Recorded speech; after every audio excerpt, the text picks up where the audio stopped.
Folks, happy Friday and welcome to the third edition of Freedom from Your Press. My name is Jason Robertson. You can follow me on social media at JRobFromMN. And I'm here with my co-host. Yeah, welcome everybody. Todd Peterson. They haven't shut us down quite yet, so good to have you live. And if you listen to us a little bit later on one of the multiple platforms that we offer, thanks for listening. Good to have you today. Awesome. Well, hey, today, folks, it's going to be kind of a fun show. It's going to be a bring a receipt kind of show. And one of the premises we've talked about at Freedom from the Press is that we feel there's collusion between the deep state, the establishment political system, and the media. And now we're discovering that that branches out further into the Department of Justice and different federal agencies. And we're trying to break the paradigm of the right versus left. Because right now, you've got this strong divide in America where it's the left versus the right, and we just attack each other. Meanwhile, the people in political power continue to demolish the country. And whether it's establishment Republicans or the Democrats, they continue taking policy positions and doing things that are just negatively impacting the company. And I'm going to start with just a little story from social media that gives me hope. And this week I had hopped on, somebody was ripping on President Trump's 900th indictment. And I just dropped a comment about how, I don't know how you guys don't understand that President Trump has the entire federal media weaponized against him, and Americans should be up in arms about that. And lefty responded to me, and he said, well, you're such a cultist. Like, Trump told you to drink bleach, and you do it. And I just replied, I'm like, you realize that's not true. That was a hoax. And he says, if we go back and forth a little bit, he's like, oh, you're crazy. I'm like, no, seriously, it's a hoax. And we're going to talk a lot about hoaxes today. We're going to talk about the Ukraine hoax, which is pretty exciting. But anyway, so then I said, fine, prove it. So he grabs a clip. He doesn't watch it. And the clip headline was, Donald Trump tells viewers to drink bleach. And he says, here's your proof. So I watched a video, and it was the press conference. Well, Donald Trump was talking about different treatments for COVID and UV light, and could we use antiseptics, and never said drink bleach. I'm like, you should watch your own clip. So he watched it, and he said, well, okay, he didn't say to drink bleach. He said, how could you use antiseptics in the body? And that's crazy. And I just replied to him, and I'm like, well, yeah, see, you're just proving that the media lied to you and you bought it. So then he didn't say anything. And I'm like, okay, well, that was it. All of a sudden, my DMs pop up on Twitter. And he goes, you were right. And I said, he's like, I went back and watched that press conference. I'm like, yeah, imagine if the media would have covered it. President Trump had a press conference with medical professionals talking about different ways that we could defeat COVID. And what if that was the headline instead of Trump drank bleach? He's like, well, that would have been something all people could have united on.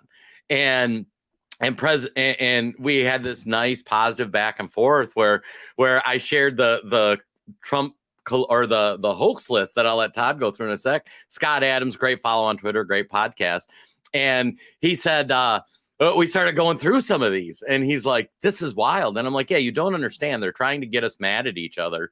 So right and left, normal people fight. And then the people in power continue to destroy the country for their own personal benefit. So, Todd, talk about the hoax quiz. This is phenomenal. This is phenomenal, and it keeps getting larger. No doubt it'll keep getting larger. If you didn't have a chance, our very first episode talked about number 4 on the list, though, calling neo-Nazis fine people. Jason and I went through that. We played the original audio. We played some media coverage, presented a lot of information, completely debunked that one. And as you pointed to on their number 5, again, another hoax trying to gin up the masses there and get us divided again. And Jason, it's important to realize that what's happening right now, when people talk right, left, and how we really have a lot in common, the right-left debate has really shifted. It used to be we might argue over tax rates, right? Like, that's the common analogy. So you and I want 0%, someone else wants 30%. Maybe we can meet somewhere in the middle and get a compromise. The right and the left debate today is no longer about compromise on some of these issues here. It's really about, do you want freedom or do you want to not have freedom? So when you got a lot of people stuck in this mindset of back in the day, liberals and conservatives, we're really not talking about that anymore. We're talking about full woke left communists trying to erode freedom. And then there's those of us on the other side that actually like freedom. And we're willing to have a debate about tax policy, about other government programs that we may or may not want. But that conversation has moved well beyond where we were. So I think it's important to ground the conversation in that too. Like, There will always be differences. We embrace those differences. It what makes life exciting. It'd be it could be fun if it was, just like you and me wandering around the world and there were all lots of Jasons and Todds, but it's simply not that case anymore. Now it's about truth and lies. People are defending lies, and people are defending the erosion of freedom. Oh, phenomenal. Yeah. And it's interesting too, because what should break your brain is you go through this list that Scott Adams puts out. Russia collusion, we know now, 100% hoax. It was funded by the Hillary Clinton campaign. They knew it was crap from the start. And Republicans were complicit in letting our government run away with that. Steele dossier, Russia playing bounties on U.S. soldiers in Afghanistan, Trump, the fine people hoax, drinking bleach. They even went with the trying to overfeed the fish in the koi ponds. I mean, it was crazy. And we're going to talk about one of the most egregious things I think that has ever happened in the history of the Republic. And that is when the deep state kept quiet talking about Donald Trump when he was being impeached over Ukraine. And as information continues coming out, you find that the government actors, people in all sorts of different government agencies, knew that there was something wrong with the Biden relationship with Ukraine. And way back when he fired the prosecutor, when he did that, and then Democrats moved to impeach President Trump over it.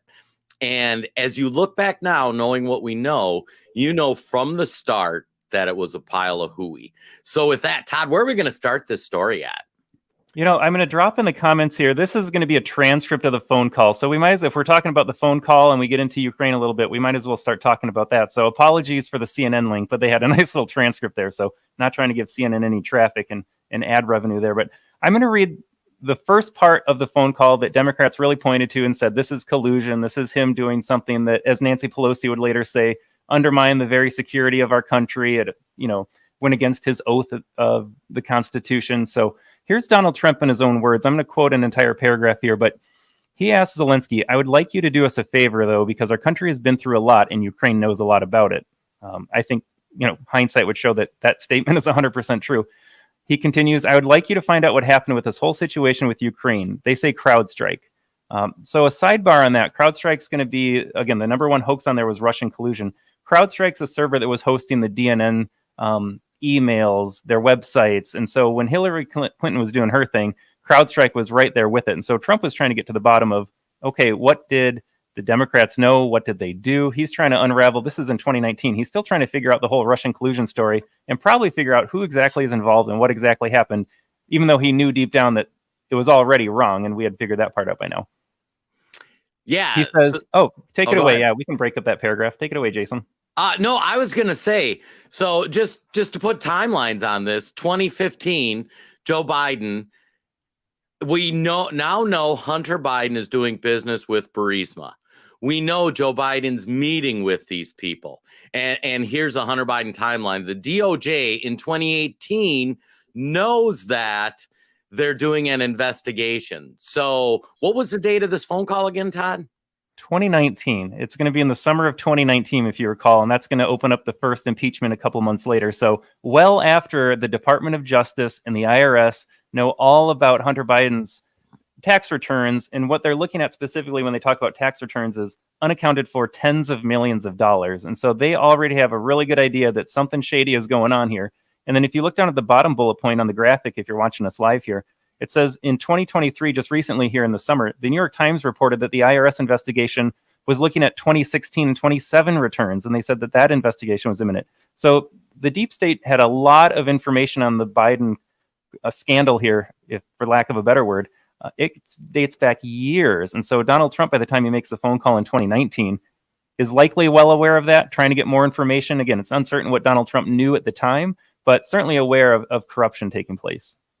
Yeah, and I mean, that can't be overstated. So not to kick a dead horse, but 2016, 17, the IRS is investigating all this money coming from Ukraine going to Hunter Biden. They know that Joe Biden has fired the prosecutor, which we'll be playing the clip here in a little bit. The Department of Justice is well aware that there's all this corruption going on. So President Trump, wanting to get to the bottom of it, makes a phone call with Zelensky. Yeah, let's continue that a little bit. So, at a different part of the conversation, he says, I heard you had a prosecutor who was very good, implying that he was going to look into the corrupt dealings here. And he was shut down, and that's really unfair. A lot of people are talking about that, the way they shut down your very good prosecutor, and you had some very bad people involved. All right, so that's the Trump language a little bit for you, good and bad. I mean, say what you will about Trump's wordsmithing there, but he cuts to the heart of the matter. At the end of the day, it's good and bad, and Trump's calling it like it is. And so for that, Jason, we get our first impeachment scandal. I'm going to ask you, Jason, did you see anything bad in that phone call?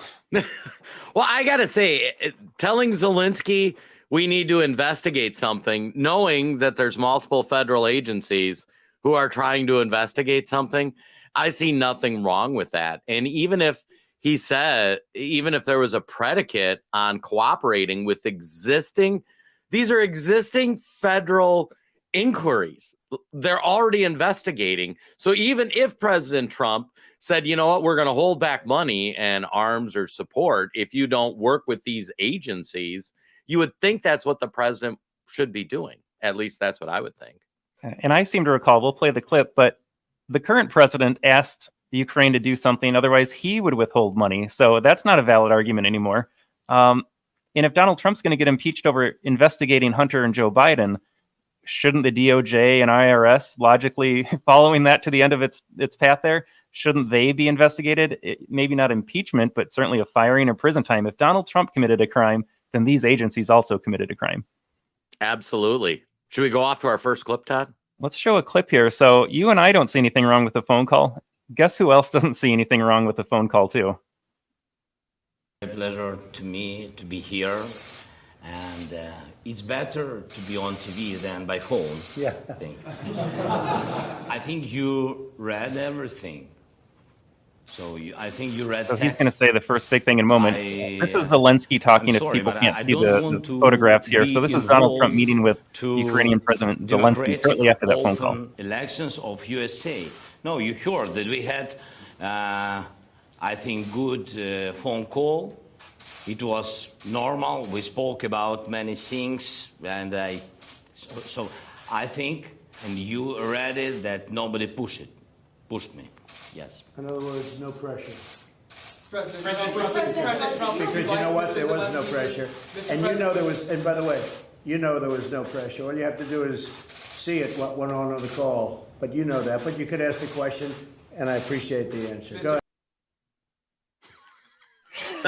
You can only shake your head. And I admit, Jason, I hadn't seen that clip before this morning, actually. That's something that had escaped me. So here's what's funny, folks. So let's paint the picture. So 2015, Joe Biden fires the prosecutor who is investigating the company that Hunter Biden's getting a bunch of money from, and that money is also flowing to a bunch of Biden family members. Right now, it seems reasonable to assume that some of that money went to Joe Biden too. But even if it didn't, let's say you live in a world where it didn't. We know it went to Hunter, Joe's brother, their grandkids, like the entire Biden clan profits from Joe firing them. We know the IRS is aware there's something fishy with this Ukraine money. We know the Department of Justice, which means the CIA, FBI, all those guys are aware. We know President Trump makes a phone call saying, hey, we should get to the bottom of this. And if I'm not mistaken, that was even before Joe Biden was running for president. So at this point, he was just a nobody. But clearly there's corruption here because we have multiple federal agencies that are already doing an investigation. You have Vladimir Zelensky getting out there, the grifter he is, saying, yeah, no, this was fine. Like there was nothing unusual. Yeah, we should probably look into it. So truly a fascinating piece to look back knowing what we know now. But what was the Democrats' response, Todd? It was outrageous. And let's just go back to, you and I both know that whenever a president speaks with another head of state, they are always asking for favors. They are negotiating deals, trying to do the best thing for their country. Simply outrageous here. No, but Nancy Pelosi and the Democrats moved ahead with impeachment. They said that this phone call, and I don't have the exact quote up from Pelosi right now, but basically saying he violated the oath of office. He broke every norm of the White House, of the presidency, and that was grounds for impeachment. Now, she did say, as did other Democrats at the time, that they didn't want to move to impeachment.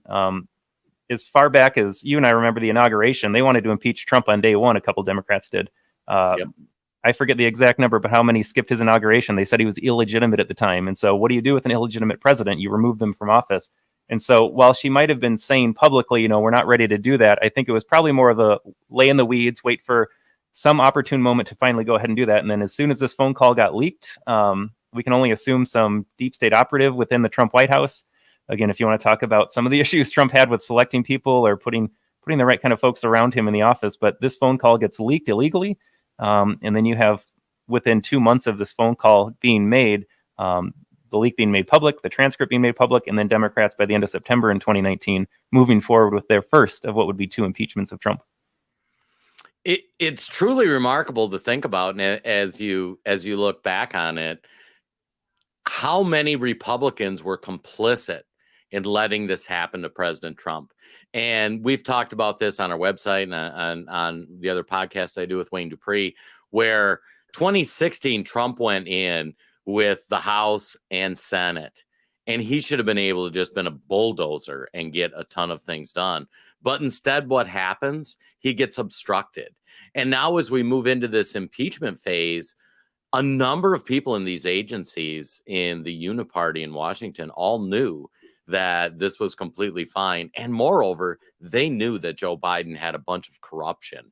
And it was something that should be in the best interest of the United States, because where does this go? We had already helped kind of install Zelensky.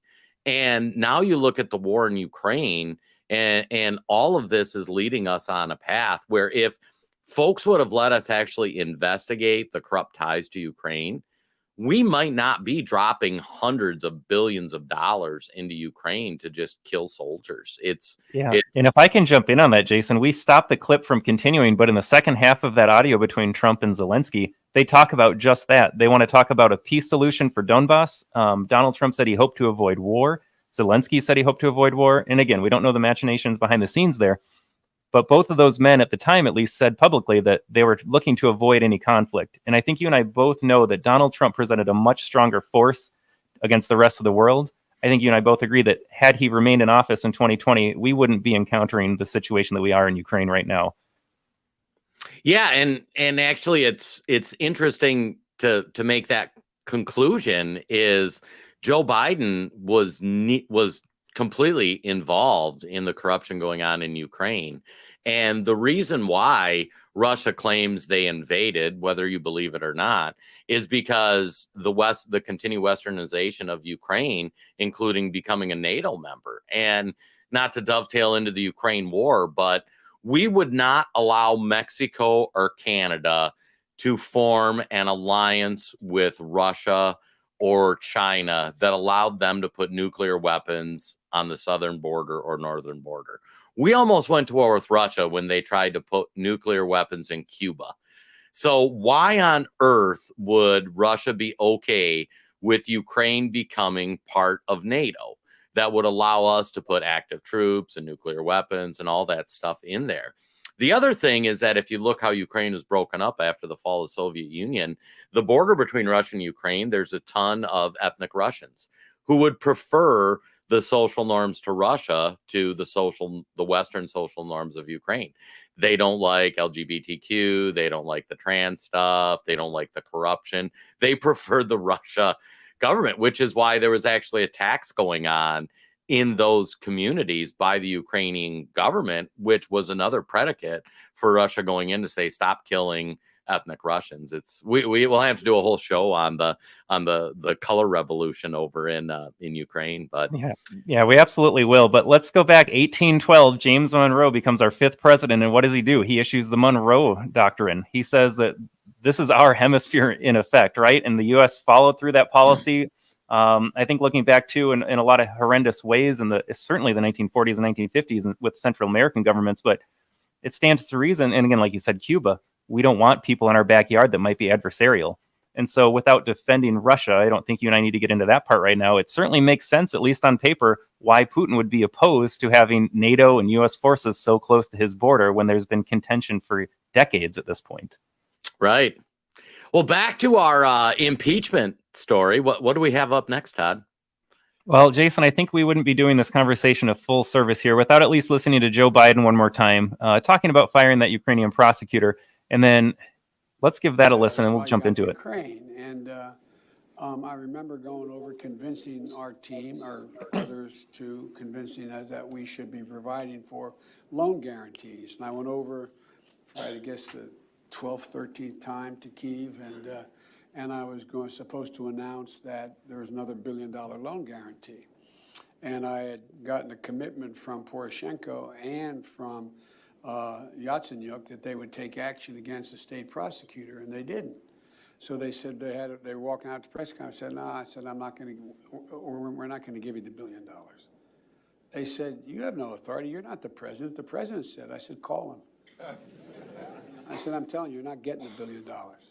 I said, you're not getting the $1 billion. I'm going to be leaving here. And I think it was, 6 hours? I said, I'm leaving in 6 hours. If the prosecutor's not fired, you're not getting the money. Well, son of a bitch. Got fired. And they put in place someone who was solid. Can you imagine if Donald Trump had said that?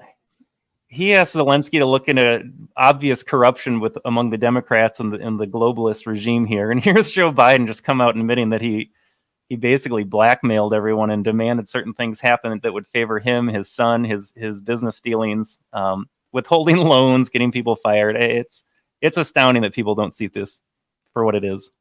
Well, and what's remarkable, too, is we now know for a fact that at this point, Hunter Biden was doing business with Burisma. Burisma was one of the companies in Ukraine that was being investigated by the prosecutor that Joe Biden asked them to fire. We know that. We don't know for a fact, to full disclosure, that Joe Biden directly got money from that. We don't know that yet. We haven't seen the bank records. But we know Hunter did, Joe's brother did, the grandkids did. Everybody associated with the family was getting money off this deal that was predicated on them performing favors for Burisma. And there Joe Biden is on record saying, yeah, I asked for him to be fired. So best case scenario for Joe Biden, he unwittingly was doing the bidding of his drug-addicted son by getting the prosecutor investigating the company that was paying him millions of dollars fired. And we now know that Hunter Biden was only brought on board. Again, you could have said this without the later revelations of classified documents being released, but he was on there to promote the Biden brand. Right.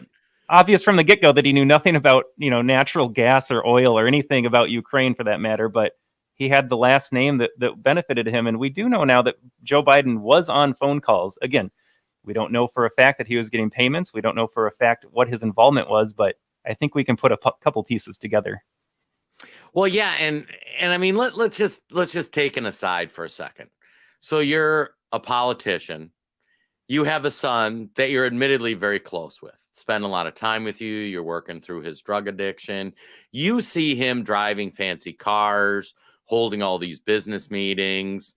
You it came up at some point, like, hey, what are you doing for a living? Like, what's this? Like, that's just natural. That's just going to happen. And hey, I'm giving advice to Burisma. We know Joe knew that.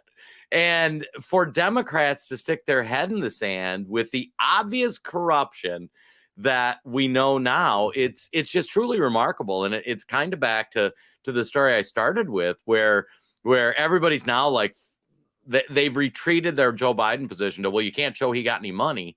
And it's just remarkable that it's such a foreign concept to these folks that people in the government are corrupt. People in the government should be thrown in jail. People in the government are doing terrible things that, like we started with, that are against the interests of the American people. And this is just a prima facie example of how they're trying to sell out the good of our nation for their own personal benefit. And Donald Trump, the one who if you wonder why they're targeting Trump, and we're going to end the podcast talking about some of the recent allegations against President Trump. But if you wonder why the deep state and the uniparty and all these folks are coming after President Trump, it's because this stuff happens all the time. Nobody's ever prosecuted for it. Nobody's ever gone after. President Trump, who's the first person who goes back to pull back the curtain and say, look at this mess. all of a sudden every agency in Washington, D.C. and the media goes to shut him down. And it's truly horrifying.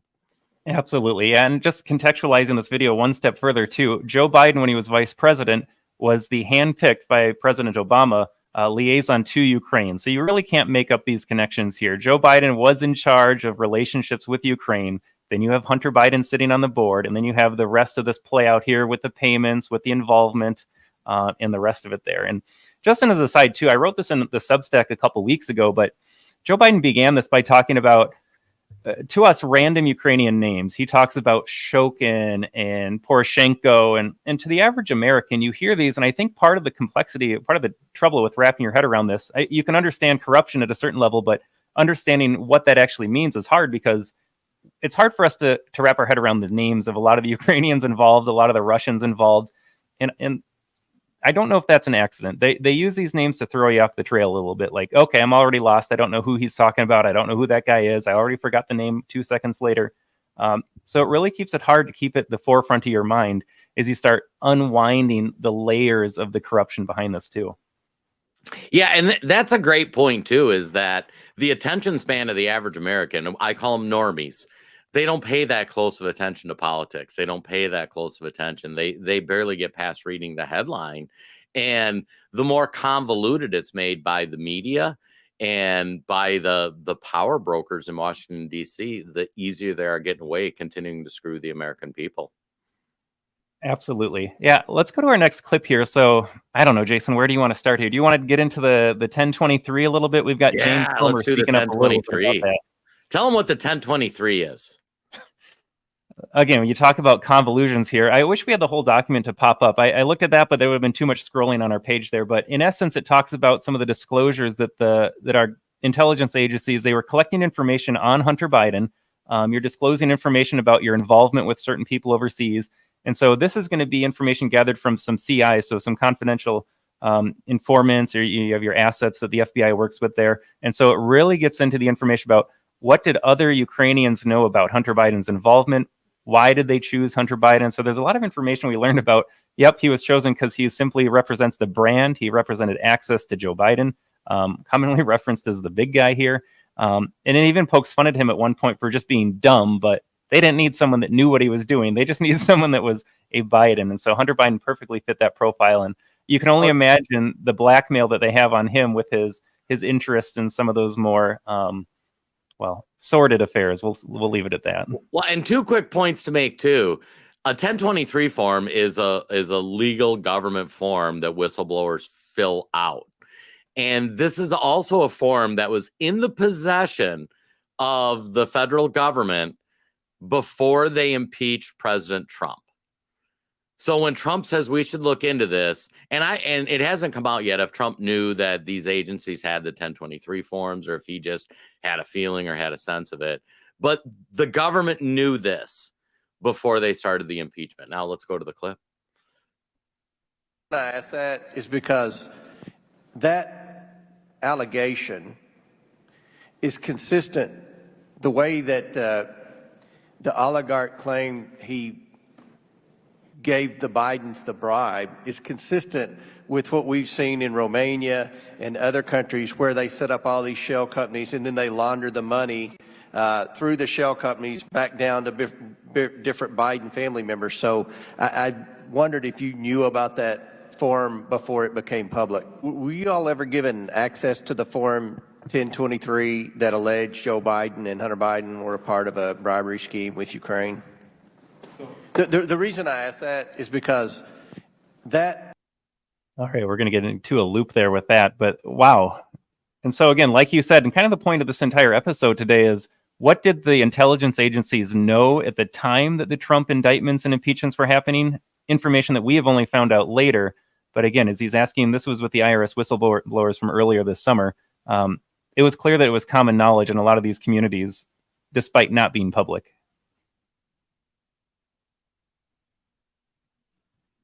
Are we going to play the rest, or is it on loop now? Yeah, we can keep going. So this is going to be a little bit of a playback, but let's keep going. Yeah. Allegation is consistent. The way that the oligarch claimed he gave the Bidens the bribe is consistent with what we've seen in Romania and other countries where they set up all these shell companies and then they launder the money through the shell companies back down to different Biden family members. So I wondered if you knew about that form before it became public. So I can speak to that. So in my original transcript, I wouldn't have been able to say that I knew anything about 1023, but I provided a supplement after I saw open source information from the former Attorney General Bill Barr that said that he saw this document and they sent it to Delaware for further investigation. And the team, as far to the best of my knowledge, never saw that document. So the team that was in charge of investigating the Biden family for tax crimes never received the FBI document that alleged Joe Biden was involved in a bribery scheme. You know, for the IRS investigators on the case, the answer is no. Is that odd? I mean, everybody knew you were investigating the Bidens for at least tax evasion. Generally speaking, if there's any types of money coming in and there's a criminal tax investigation ongoing, I don't see how that information could be withheld from the investigators. Truly remarkable. So understand the 1023 saying from Ukrainian sources, the form that said we're paying the Bidens. At the same time, pre-Trump impeachment, you have the IRS doing an investigation saying, where did this money come from? And the FBI is withholding information from the IRS where they could complete their investigation. And then neither party brings up the fact that, hey, we are really doing this investigation as we get into the impeachment. And it's funny, this timeline stuff, it just as we started collating it, it's like, holy crap, this is worse than we thought. Wouldn't you agree, Todd? Absolutely. And we don't have it on the slide here. There was just too much information to cover. But within the 1023 form, the confidential informant says that they had conversations dating back to 2015 and 2016 as well. So again, it could go back farther for all we know, but at least at 2015, you already have the Bidens interacting with these Ukrainian officials and business oligarchs, setting up shell companies, talking about how they can get listed, for example, within the United States. And then within that form, too, they offer a payment of $5 million to each of the Bidens through those shell organizations that Comer referenced there. And so, again, it goes back much farther than anyone knew at the time. Like I said, though, we probably could have inferred as much, but now we know as a fact that this was absolutely happening. And again, when you fast forward to the 2019 Trump impeachment, the regime is sitting on all of this information regarding the Biden family, saying nothing and letting them proceed with a nothing burger of a phone call. You know, and that's such a critical point, is that the entire Washington establishment, so the FBI, the IRS, knows there's something going on. There's something not right in Ukraine and Burisma.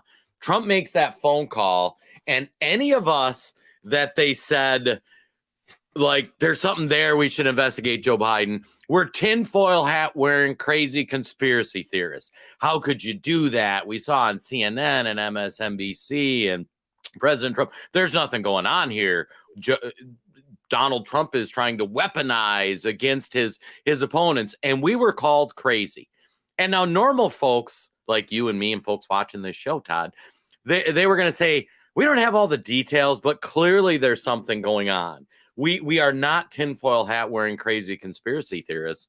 And now, 3-4 years later, it's proven we were right. So I'll just say that as an aside. Whenever they call you a conspiracy theorist, I hate to say it, but most all the conspiracies we believed have turned out to be true. It was just the only difference is it takes a little time. And Jason, a little trivia for you. Do you know where the term comes from? A tinfoil hat? Conspiracy theorist. Or a tinfoil hat. Oh, yeah. So conspiracy theorist was invented as a way after Kennedy was killed. And right now it's reasonable to assume that the government was somehow involved in that, to discredit people that brought up the fact that JFK was killed and the government was somehow involved. They started calling them conspiracy theorists. And the reason is it was designed to discredit anybody that would question the government's involvement in the murder of President John F. K. Jr. It makes you think every time they throw the term out. What are they hiding? What are you on to, as they start to throw that term around with you? Well, and just as an aside on that too, you've got to watch, and I love conspiracy theories, and I go too deep dive in them sometimes or whatnot. But it always starts with the premise, like there's something there. And then the way they go to discredit it is they try to pick like one fact you're wrong on, and then, oh, see, that's it. That's why it's dangerous. That's why it's a conspiracy theory. And I'll use child trafficking, which has been in the news a lot lately. And if you remember, Alex Jones came out, there's an elite pedophile ring, and then Pizzagate happened, and everybody was talking about how crazy everybody was with that. And one of my good friends, I remember we were meeting talking about that, and he's like, oh my God, all these crazy conspiracy theories, like the elite child trafficking ring and Pizzagate, and that's been proven. There isn't even a basement in the pizza parlor. And I'm like, okay, so maybe they had the pizza parlor wrong. And I said, but what about Jeffrey Epstein? And this is right after Jeffrey Epstein was arrested. And he got this sick look on his face where he's like, oh, maybe there really is an elite pedophile ring. And it's been 3 years since they've had all that information. And we've seen 2 people convicted as being pimps, but nobody's been convicted or even accused of being a John, which is as far as we know, Maxwell went to prison for trafficking people to nobody, right? Right. Yeah, it's truly remarkable. Well, where else are we going on our journey of the impeachment? I was going to say, we have some good unplanned tangents here, but let's hammer this point home one more time. So we've got Byron Donalds, the terrific congressman from Florida, just reiterating what we've kind of talked about. Then we'll move in a different direction here with Hunter Biden, but this goes into the IRS investigation a little bit more here. And he talks about corroborating evidence about some of the stuff that we've discussed and that some of the GOP House have found.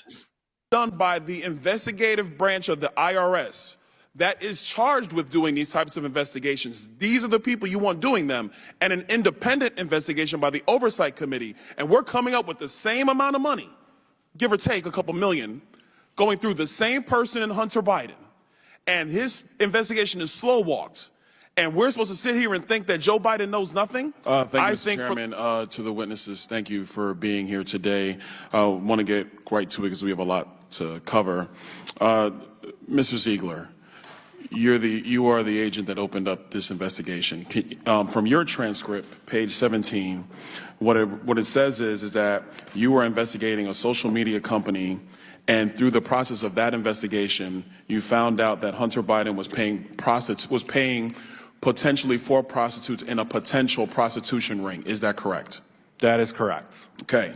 You also say that in the beginning phases of that investigation, reviewing bank reports, that there was evidence that he was living lavishly through his corporate bank account. Is that correct? And when I say him, I mean Hunter Biden. Is that correct? That is correct. Okay.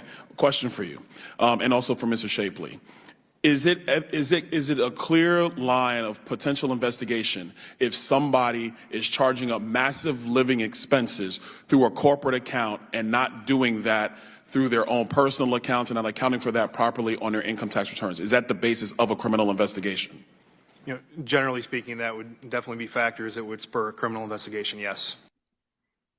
All right, let's stop it right there again. Again, Jason, what crimes has Donald Trump committed, to the best of your knowledge? We have the hoax list. Yeah, he's been investigated for everything so far. In the 4 indictments or 4 buckets of indictments, we learned that because he coded Stormy Daniels' money as a personal expense instead of a campaign expense, that's a felony. We have learned in the latest Georgia thing that trying to use an alternate slate of electors as prescribed by the Constitution is illegal. Plus, if you talk to lawyers about it, it's illegal for those lawyers to do that. We've learned it's illegal for Donald Trump to keep government documents, although it's perfectly okay for Joe Biden or Mike Pence or those people too. And then, what's the other charge we've learned? Oh, yeah, telling people to peacefully protest at the Capitol is another felony. Now, yeah, right. And so, as I'm listening to just a minute of this clip here, I'm seeing things. You mentioned Stormy Daniels, so now I see Hunter Biden paying for alleged prostitutes out of his corporate account. We have the tax evasion. Remember, they went through Donald Trump's tax returns and found nothing. So it's important to remind, as much as you might not like Donald Trump, and I think the only legitimate reason to dislike him is that he might not have done enough in office. Big campaign talk, maybe not always follow through, but certainly the man for the job here, if there ever was one. I think the only reason you might disagree with his presidency is because you've been brainwashed by the media. Like, honestly, if you love freedom, I don't see another way around it at this point. But then to turn a blind eye to the Biden crimes right here. Again, Byron Donalds just listed off several things that Hunter Biden did. Where are the investigations? Where's the prison time? Where's the misconduct? Where's the trials? Like, we still haven't seen anything here. And then he comes out with a the sweetheart plea deal. There's the right word. I just don't know what it will take anymore to wake people up. And we talk about this every week for 3 weeks running now, but the double standard that exists is just too much to comprehend sometimes. Well, and it's really, once again, not right versus left. And you can say, well, Hunter Biden isn't Joe Biden. Every American should be outraged that we allow our political class and our elites to get away with this garbage. And if your answer is, well, Joe Biden or Donald Trump did this or Donald Trump did that, Joe Biden has been in the Senate for decades. Then he was vice president, and then he was president. And we're just getting a snapshot behind the curtain of all the corruption. And none of this would have come out if President Trump didn't have that phone call with Zelensky. So I guess this is the good part of the impeachment, is if Donald Trump doesn't say, hey, what's going on? You guys should investigate, and the Democrats didn't launch the impeachment, this probably has disappeared into the memory hole and never to come up again. That's a really interesting point you make there. Nice. All right, Jason, what do you think? I mean, without jinxing us here, so we are successful in every video so far. So if you've been listening to us the last couple of weeks, there's been some technical difficulties. So I'm going to jinx it by saying that, but let's do some celebrations when we have it. Let's back up to the Hunter Biden laptop. I think you can't not talk about Hunter Biden and then ignore this piece. So let's listen to New York Representative Elise Stefanik here talk a little bit about what's in there as she's talking with a witness.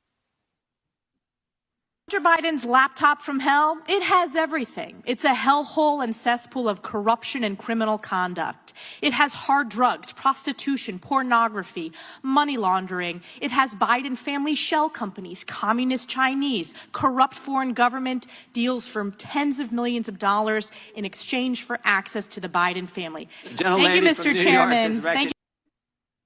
I feel like we need to let that sink in for a little bit. Every now and then I go a little quiet as we just kind of process the information or answer a rhetorical question, but there is so much there. And we can't forget, just like we can't forget what happened with the pandemic response the last couple of years, we can't just let that go. I don't think we can let go of the Hunter Biden suppression. That laptop had so much in it, as Stefanik just pointed out. It was corroborated from the beginning. And again, we talk about what intelligence communities knew at the time versus what we were told publicly.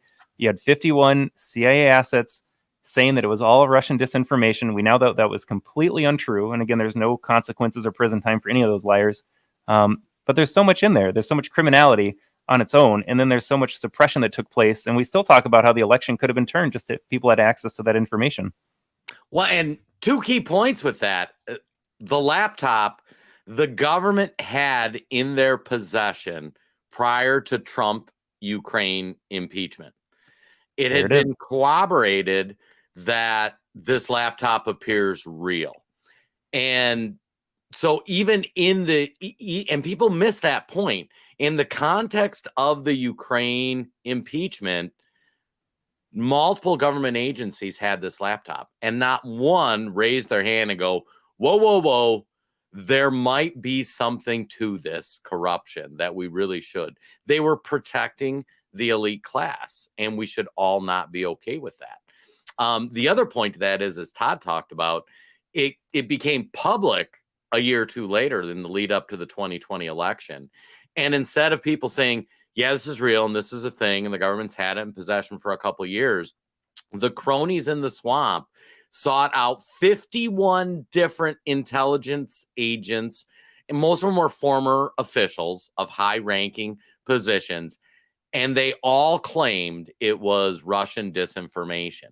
Now, if you hear Russian disinformation, frankly, at this point, your radar should go off and go, I'm being lied to.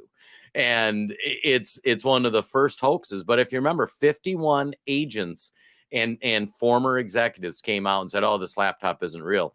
They were colluding to support the Joe Biden campaign. Why were they doing that? In my opinion, they knew Joe Biden was going to keep the corrupt government scheme going. They knew they had the dirt on Joe Biden. They knew they had the dirt on Joe Biden and his family and all the money coming in and the receipts.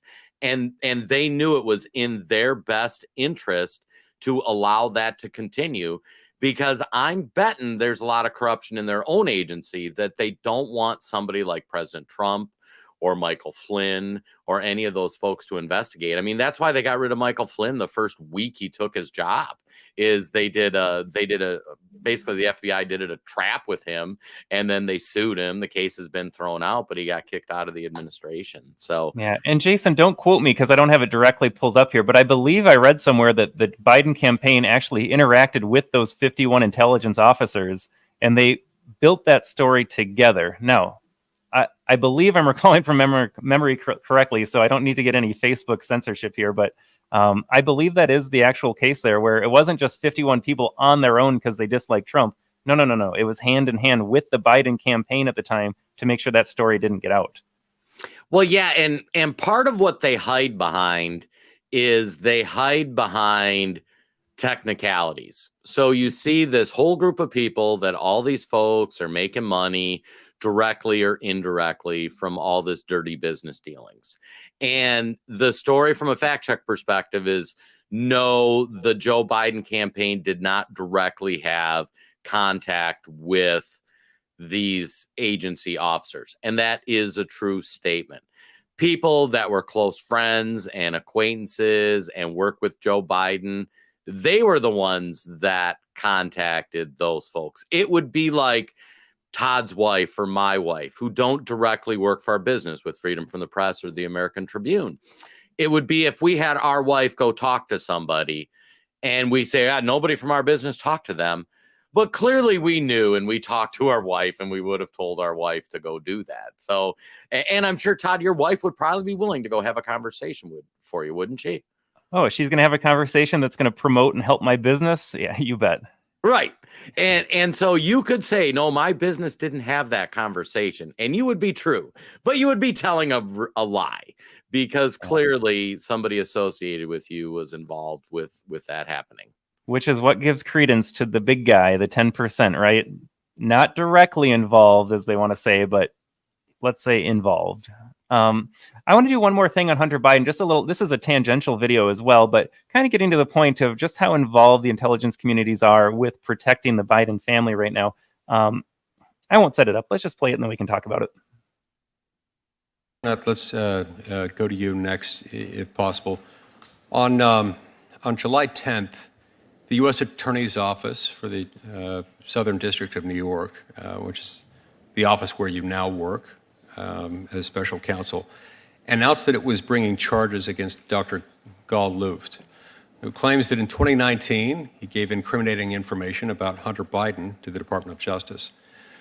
About this indictment, his indictment, Dr. Luft said, quote, "I volunteered to inform the U.S. government about a potential security breach and about compromising information about a man vying to be the next president, and I'm now being hunted by the very same people who I informed," close quote.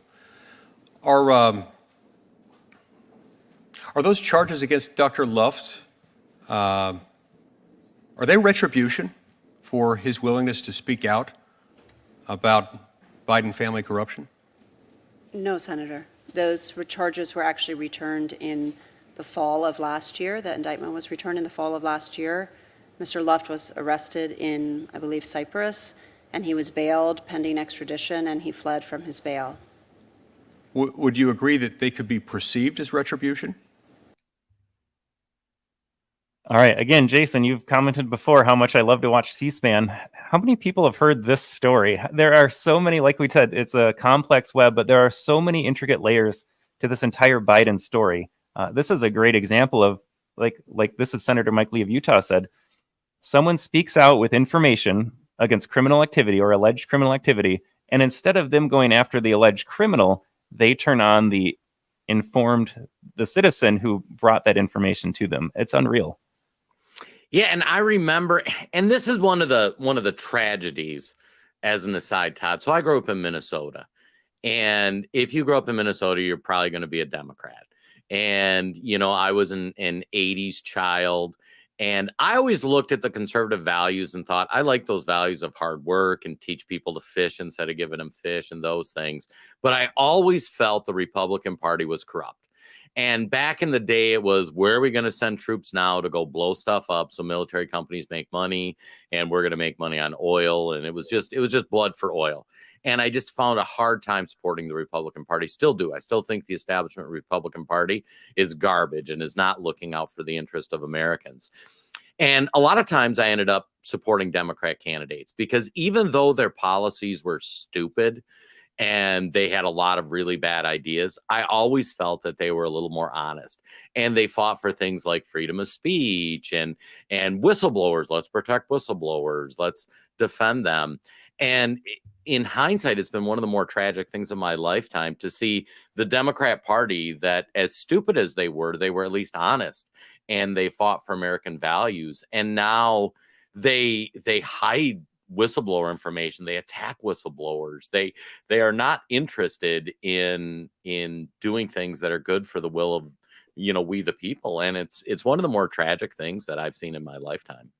Absolutely. And you think about the treatment of whistleblowers in the case of the 2 IRS whistleblowers, or you think about this whistleblower that many people have likely not heard of, the doctor from New York there. When the whistleblowing information is going to undermine the Democrats' hegemony in Washington, D.C., suddenly they don't like whistleblowers. You and I could probably find a super clip somewhere of the whistleblower from that leaked transcript, for example. He was hailed as a hero in the media for letting that information get out so that we could see just how awful Donald Trump was, right?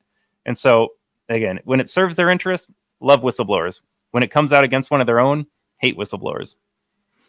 Well, what's interesting too about that whistleblower, don't quote me, but I'm pretty sure that was Alexander Vindman who leaked the Trump phone call. And Vindman, who's from Ukraine, who has left the federal government. Todd, let me see if you can piece this together. Alex Vindman right now is in an extremely profitable business scenario. Guess what he's doing for a living? I would either guess he's working for the Ukrainian government or a Ukrainian business, or maybe for the Bidens. How about that?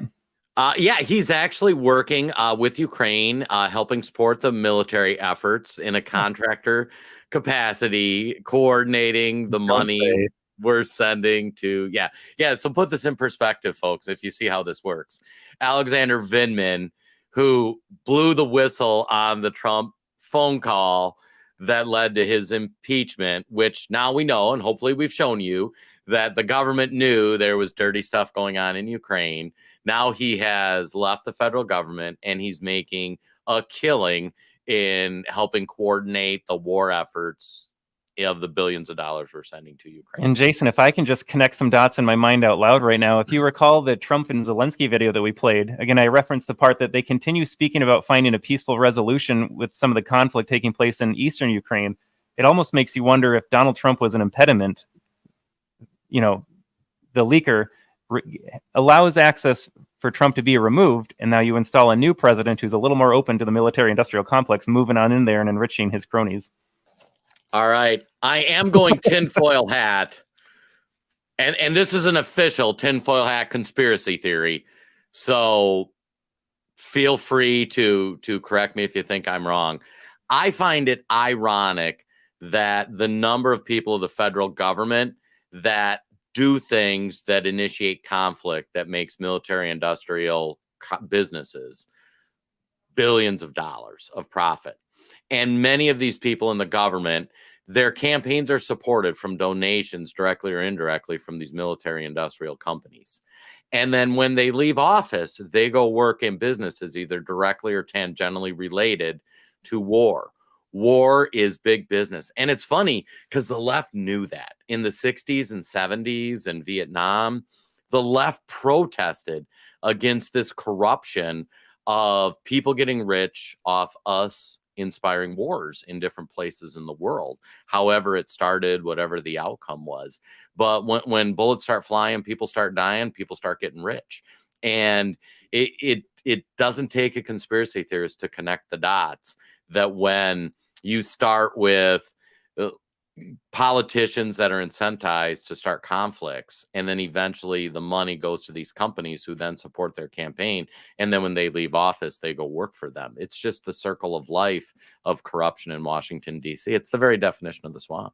Yeah, and I was going to ask this question earlier, but I think you made another great point too. And look, I'm optimistic. I think you're pretty optimistic. I'm really white-pilled when it comes to this. I think that there is a way out, but it does make you wonder who's really in charge. And I know a lot of people get excited about if Donald Trump comes in, he's going to change everything, right? He campaigned on draining the swamp, and we saw that there was a lot left to be desired over that too. You know, you wonder how many of these representatives, when they're in the IRS whistleblower hearings, how much do they really know, right? What did the senators know at the time when they finally got the FD 1023 out of the FBI? And so you look at the MIC, you look at what happened with Big Pharma the last couple of years here too. Like, who's really calling the shots, right? Is it even the president at this point? Is it our representatives? I know we're electing people and sending them to leadership positions, but like you said, there's a lot of money that talks, and you start to wonder too, like, how deep does it go? And then what power do our representatives, our elected officials, actually have in all of this? Well, and I'll make 2 points on that. The first point is, after this last round of House, we elected new members to the House. I listened to a ton of the podcasts of the politicians, which were really fascinating. And one of the newly elected members of the House said, this was truly fascinating. We show up before we're even sworn in, and we elect the Speaker of the House. So we hold elections for the Speaker of the House, which seems bizarre. Wouldn't you like get orientated first? I mean, this is day one you show up for work. Then after, normally how it goes, after you elect the Speaker of the House, they say, okay, well, you're from this state. That's big into this. So for lunch, you're going to go out to lunch with this lobbyist who is from your area. So the meal ticket of corrupting politicians for members of the House of Representatives starts on their first day in the House, where they are directed to support the party's nomination for Speaker of the House. The Speaker of the House is the most powerful fundraiser. That's important to understand. Why is Kevin McCarthy Speaker of the House? He is the most prolific fundraiser, and he supports the establishment. And then they take these members of the House who might have shown up like, hey, I'm here to do a good job. And then they get sucked out into these meetings with these folks that are just going to corrupt them and give them money. And it's all legal. Truly crazy. Totally speechless here. I know you and I are running up at the end of our 60 minutes here. Jason, do we have time to throw up a fun little video here for viewers, or do you want to wrap something up differently? Yeah, no, let's go with one last video when we get out of here. Maybe we'll do our thanks for following, and we'll end with the video. How does that sound, Todd? That sounds good to me. Yeah, take it away. Awesome. Well, folks, hopefully you found this informative. Hopefully it helped it open some eyes, change some minds. Understand the federal government was in on the impeachment with President Trump. The deep state, multiple agencies all knew that there was corruption involving the Bidens in Ukraine before Trump was ever impeached. Understand any one of those agencies could have raised their hand and could have said, you know what, there's something to this. So if you don't understand how corrupt the government is, we go through future episodes, we're going to talk about the latest Trump crimes he's being accused of and different things. And I would encourage you to like, comment, and share. And especially share this with your liberal friends, because we need to start unbrainwashing these folks. And at some point, we need to break through, like that story I told at the beginning, where they realize how much the press is lying to them. And if we do that, we have a chance to save the country. Todd, what have you got? Absolutely. You know, you and I are sitting here, we talk every Friday, we talk other times beside that, but on the podcast here, you and I are just regular folks, right, Jason? Like, you and I took an interest in politics. We wanted to learn a little bit more about what was going on. We're pretty regular folks ourselves, but we value freedom and we value truth. And so a lot of those normie friends out there, they have the same values as us, right? They wake up, they want to go to work, they want to take care of their kids, they want to raise a good family and live in a good community. We share those core values at our heart. Maybe not leftists, but most of our liberal friends certainly. They need to be exposed to different ideas because they're stuck in their bubble right now. They're watching CNN, they're reading the New York Times, or even they're reading their local paper. In Minnesota, we've got the Star Tribune, affectionately known as the Red Star for the most part, but it's presenting the same information. It all trickles down from the same source. And so regardless of what news outlet they see, it's probably pretty similar. So Jason and I are just trying to present a different point of view, provide a few more facts that you're not going to see in your mainstream media outlets here. And so with that, again, like Jason said, we thank you for tuning in today. Thank you for watching live. Appreciate you watching the recording. If you like what you hear, like and share, because that's the best way for us to get our information out there. And with that, let's take it over to a couple Democrats having the same conversation that Donald Trump is now getting indicted for. Run the best campaign, you can even become the nominee, and you can have the election stolen from you. How can you win with Russian interference, though? That's what I'm scared about in 2020. But rightly. Because I think he's an illegitimate president that didn't really win. So how do you fight against that in 2020? You are absolutely right. He's an illegitimate president in my mind. Would you be my vice presidential candidate? Folks, look, I absolutely agree. Trump didn't actually win the election in 2016. He lost the election, and he was put into office because the Russians interfered. Russia interfered with our election, attacked our democracy for the sole purpose of artificially placing someone at 1600 Pennsylvania Avenue. They were successful. Trump knows he's an illegitimate president. The president-elect, although legally elected, is not legitimate. I don't see this president-elect as a legitimate president. You said you believe that Russia's interference altered the outcome of the election. I do. We have a president who, if in fact it is proven, has been assisted by the Russians and may in fact not be a legitimate president. The one thing that Trump is fearful of when it comes to his being president is that finally we will see how illegitimate his victory actually was. All right. I see a lot of indictments in the future. Thanks, everyone. Have a great day. Have a great week.